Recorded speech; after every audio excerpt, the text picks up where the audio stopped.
Hi, everybody. I'm 72 years old. I worked for 38 years as a maintenance supervisor at a school district in Ohio. I saved everything I could. I did everything right. But I'm wearing this mask today because I can't let my daughters know what I did. I can't let them see the shame in my eyes. They think I'm still living off my pension and my savings. They don't know the truth. I lost almost everything, $273,000. Gone in less than 6 weeks. And the worst part, I helped them take it. I drove to the bank myself. I withdrew the money myself. I packaged it myself and sent it away, all while believing I was doing the right thing. That's what makes this so hard to talk about. I wasn't some confused old man who didn't know what he was doing. I was convinced, absolutely convinced, and that's what I need you to understand. It started on a Tuesday morning in March. I remember because I had just gotten back from my weekly grocery shopping. I was putting away the milk when my phone rang. The caller ID said it was from Washington, D.C. I almost didn't answer, but something told me I should. The man on the phone was very professional. He said his name was Officer Michael Patterson from the Social Security Administration. He had a badge number. He gave me a case number. He said there had been suspicious activity on my Social Security number, that it had been used in Texas to open bank accounts, that there were warrants, that my benefits were going to be frozen. I felt my stomach drop. You have to understand something. My Social Security and my pension are what I live on. Without them, I'd have nothing. The thought of losing that, it terrified me. Officer Patterson told me not to worry. He said this happens all the time. He said there's a process to fix it, but I needed to act quickly. He said if I didn't handle this in the next 48 hours, my accounts would be seized by the federal government. He used words like asset forfeiture and criminal investigation, things that scared me. He told me I couldn't tell anyone, not my family, not my friends, not even my bank. He said that would compromise the investigation, that if the criminals found out we were onto them, they'd disappear with my identity forever. It made sense to me at the time. It really did. He transferred me to another man. This one said he was from the Federal Trade Commission. His name was David Kramer. He had an official-sounding voice, calm, reassuring. He told me they were building a case against a fraud ring, that my information had been sold on the dark web, that I was a victim, but I could help catch these people. He said the safest thing to do was to move my money into a protected government account temporarily, just until the investigation was over. He said it was like witness protection, but for my assets. He made it sound so legitimate.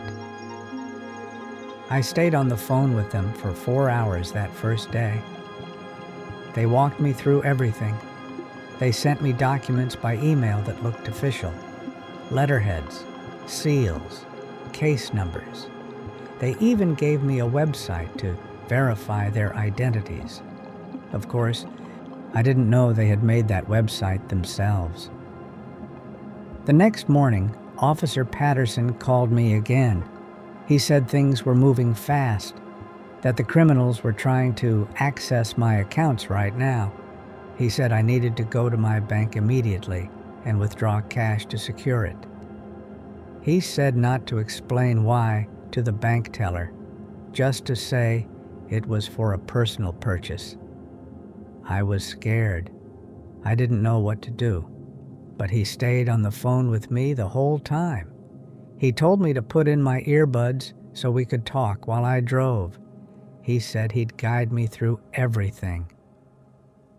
At the bank, my hands were shaking. The teller asked me what the withdrawal was for. I could hear Officer Patterson in my ear telling me what to say. I told her it was for a used car I was buying from a private seller. She looked concerned. She asked if I was sure. She said it was a lot of money to carry in cash. Officer Patterson told me to be firm, to say I knew what I was doing. So I did. I told her I'd been banking there for 20 years, and I knew how to handle my own money.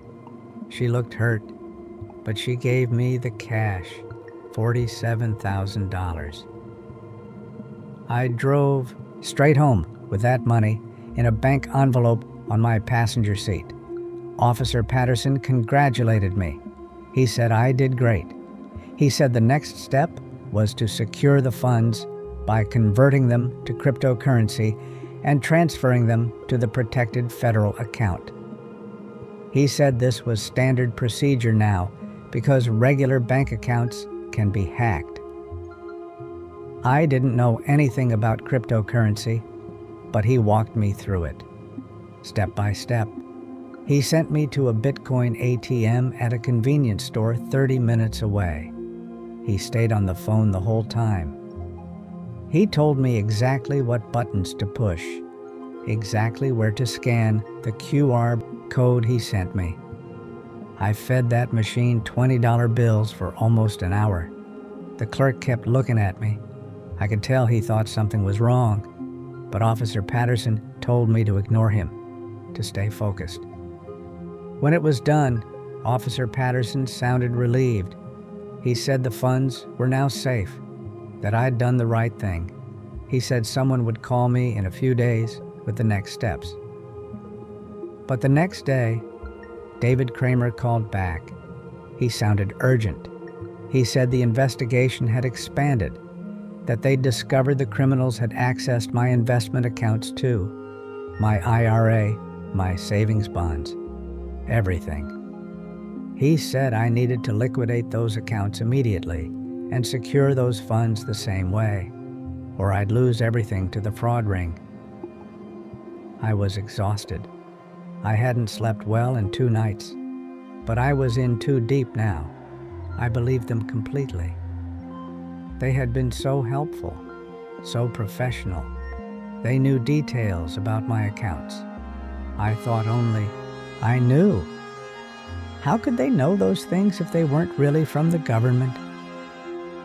Over the next 3 weeks, I made 6 more trips to Bitcoin ATMs. I liquidated my IRA.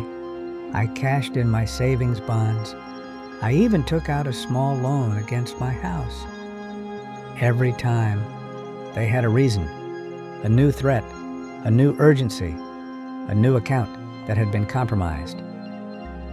They called me every single day, sometimes twice a day. They sent me documents, updates on the case. They made me feel like I was part of something important, like I was helping catch criminals. My daughters called a few times during those weeks. I didn't answer. I couldn't. Officer Patterson had told me not to talk to anyone. When I finally did call them back, I kept the conversation short. I said I was fine, just busy. They sounded worried, but I brushed it off. The turning point came on a Thursday. I had just sent the last transfer, $273,000 total, everything I had. Officer Patterson told me the case was almost closed, that I'd be getting my money back, plus compensation from the federal government for my help, within 7 to 10 business days. I felt relieved.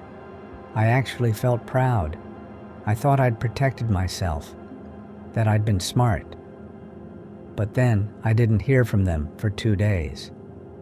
I called the number Officer Patterson had given me. It was disconnected. I tried David Kramer's number. Same thing. I felt a cold dread creeping into my chest. I went to the website they'd sent me to verify their identities. It was gone. Just a blank page. I sat at my kitchen table and I knew what had happened. I put my head in my hands and I cried for the first time since my wife died 8 years ago. I had been scammed. Completely, thoroughly, professionally scammed. I called the real Social Security Administration. They told me they never call people asking for money. They told me I should report it to the police.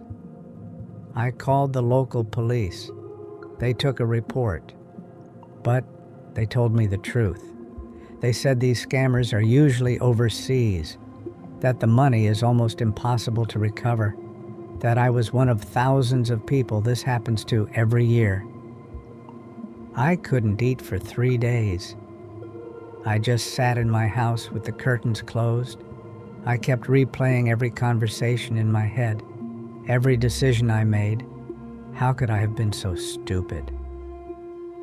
I thought about telling my daughters. I picked up the phone a dozen times, but I couldn't do it. They would be so disappointed in me.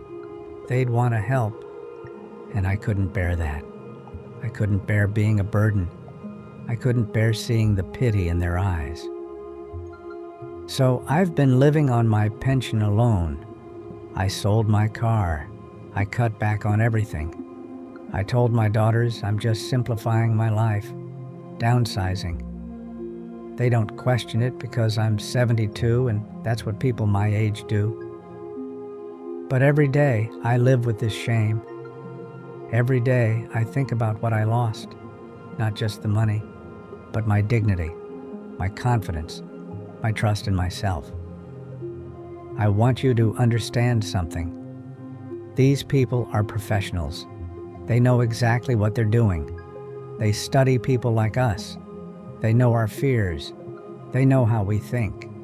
They know that we grew up trusting authority, trusting officials sounding voices on the phone. They're not stupid criminals making obvious mistakes. They have scripts. They have fake websites. They have answers for every question you might ask. They work in teams, transferring you between departments to make it seem more real. They call you every day to build trust. They make you feel special, important, and they count on you being too embarrassed to tell anyone what's happening. If you're listening to this and you've gotten a call like I did, please hang up. I don't care how official they sound. I don't care how scared they make you feel. Just hang up. The real Social Security Administration doesn't call you asking for money. The real IRS doesn't threaten you with arrest over the phone. The real police don't ask you to buy gift cards or Bitcoin. None of that is real. If someone calls you with an urgent problem, tell them you'll call them back. Then look up the real number yourself. Don't use the number they give you. And before you do anything, call your children, call a friend, tell someone what's happening. I know it's hard to admit when you're confused or scared. I know we don't want our kids to think we can't handle things anymore. But I'm begging you, don't let pride cost you everything like it cost me. No legitimate organization will ever pressure you to act immediately. No real investigation requires you to keep secrets from your family. No government agency needs you to send them cash or cryptocurrency. Those are all red flags. All of them. I'm telling you this story because I can't tell my own family. But maybe I can help someone else's family. Maybe someone listening to this right now is getting those calls. Maybe you can stop before it's too late. I'm 72 years old. I worked my whole life. I saved everything I could, and I lost it all in 6 weeks because I was too scared and too proud to ask for help. Don't be like me. Please, don't be like me.